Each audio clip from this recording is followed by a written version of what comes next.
And mic test, mic test, mic test. So, naririnig nyo ako. Medyo masakit tao dito sa video na to. Ayan. Again, so for this video, so we're going to have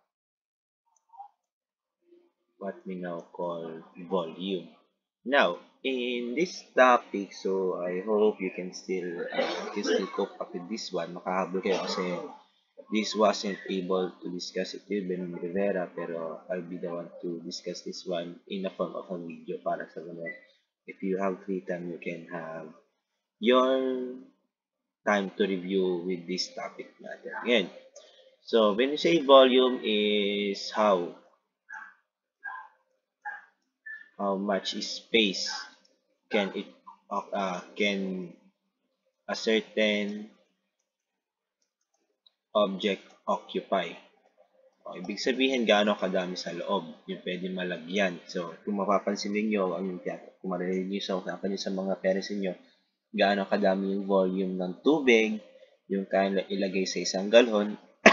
Ayan, gaano kadaming siguro in hard objects such as mga damit, ganun, gaano kadaming volume ng damit yung pwedeng ilagay sa isang container natin. Ayan. Again, so in this video, so I'll try my best to do this one in one take because I will not be able to edit this one. Ayan, so one take lang to. So I hope you can still follow. Ayan. So let's have now the first one. So we have volume of a cube. When we say cube, ito yung pa-box na itsura. Let's assume na this is a perfect cube. One example of perfect cube natin ay yung Rubik's Cube. Yan. So as you can see, the cube is made out of the faces natin. When we say faces, yung mga sa gilid-gilid niya, the faces are composed of what's shape. Kung mapapansin yung Rubik's Cube, anong shape nun? So we have is square. Now, take note that we are now dealing with 3D objects, by the way. So, in volume, we are now dealing with 3D objects. When we say 3D objects, hindi lamang siya focusing on length, not focusing on width, but focusing also now on height natin. Yan. So, we're now focusing on height. Ayan. So, we have 3D object natin. Now, going back to the cube, so take note that the face or the surface of a cube consists of squares natin. Now, to get now the volume of a cube, so since we are now dealing with length times width times height, and since the cube has a square faces natin, so we can say that S times S times S. Meaning, yung length natin ay pare-parehas since we are dealing with square. Again, when you say square, a square has 4 equal sides natin. So, therefore, the volume now of a cube is equal to S raised to 3. So, meaning, basically, we're just going to get now the volume of this cube by multiplying it to itself ng tatlong beses. Hindi po siya times 3 ha, but 3 times to itself.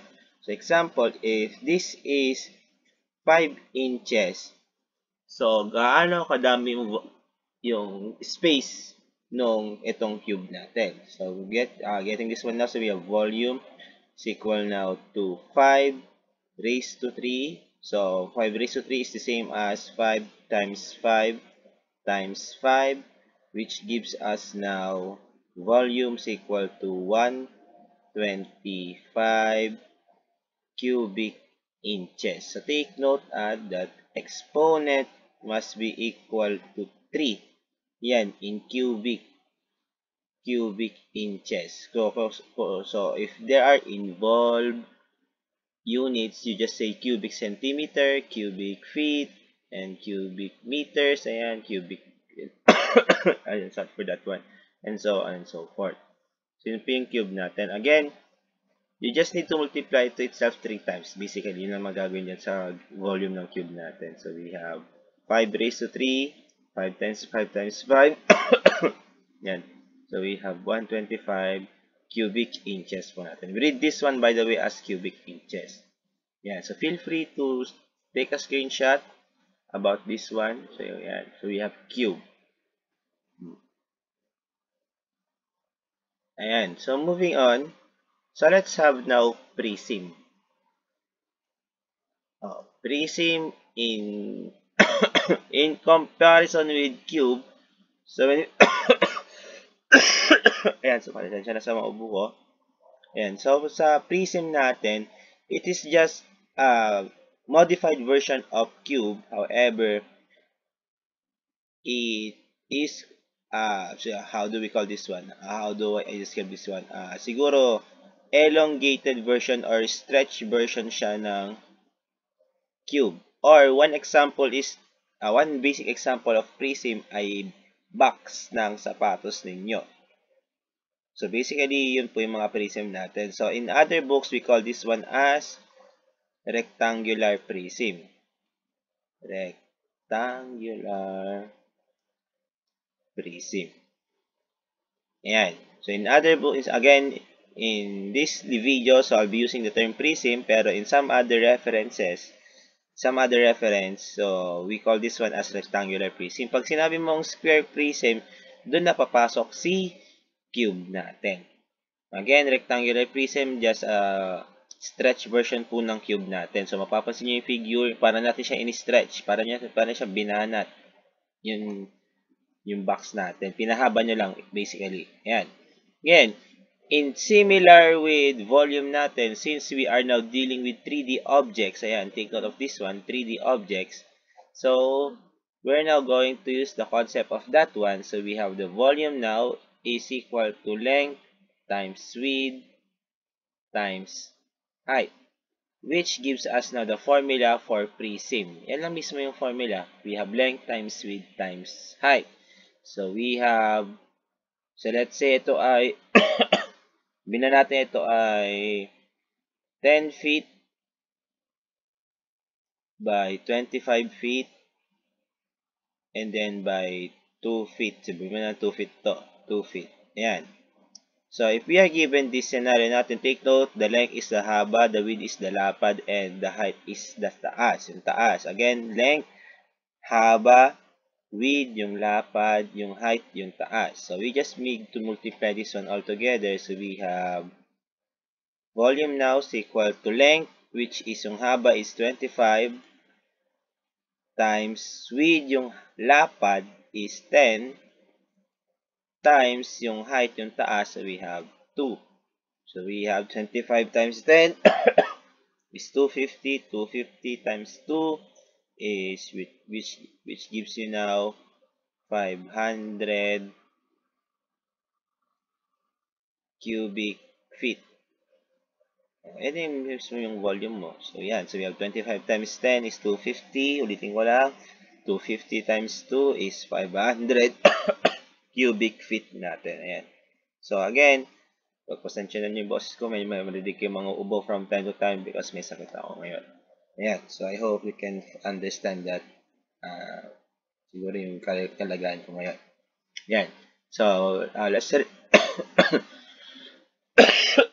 for that one. So review, going back, so we have cube. You just need to multiply itself 3 times since the face is a square. And by the way, in prism, the face is rectangular. Rectangular, from the term itself, rectangular. So the face now is usually in expressed as rectangle. Rectangle or square. Particularly yung ibang side nito. So example, mga ganito, siguro, ito. Pwede rin siyang paganyan. Yan. So, we have rectangular prism na yung shapes ito consists of rectangle or pwede rin isang side ay square such as this one. Let's assume na square ito. And then, ito paganyan siya.